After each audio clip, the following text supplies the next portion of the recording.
இன்றைக்கி நம்ம வீட்டில் கூட்டு வாரம் தான் சொல்லணும். நான் 2-3 காய் வச்சு இன்றைக்கி கூட்டு பண்ணலாம் அப்படின்ட்டு தான் பரங்கிக்காய், சொரக்காய், அப்புறம் பீர்க்கங்காய் எடுத்திருக்கேன். இது எல்லாத்தையுமே கட் பண்ணி கொஞ்சம் கொஞ்சம் எடுத்துக்கிட்டேன். இது பார்த்திங்கன்னா நான் தனித்தனியாக தான் பண்ண போகிறேன். நான் வந்து பரங்கிக்காயில் பால் கூட்டு தான் பண்ண போகிறேன். அதுக்கு பரங்கிக்காய் வந்து நல்லா பொடியாக கட் பண்ணி எடுத்துகிட்டு கொஞ்சமாக தண்ணி ஊற்றி நல்லா வேக வைக்கணும்.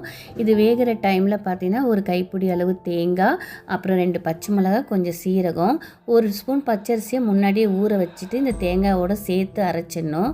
வெந்த பரங்கிக்காயில் இந்த அரைச்ச மசாலையும் போட்டு அடுப்பில் இருக்கும் போதே போட்டு கிளறினோம்னா நல்லா திக்காக ஆகிடும். அந்த டைமில் பார்த்திங்கன்னா ஒரு 1/2 டம்ளர் பால் எடுத்து ஊற்றி நல்லா கிளறணும். இந்த மாதிரி கிளறின பிறகு தேங்காய் எண்ணெயில் கடுகுளுத்தம்பருப்பு, கருவேப்பிலை போட்டு தாளித்தா சூப்பராக இருக்கும்.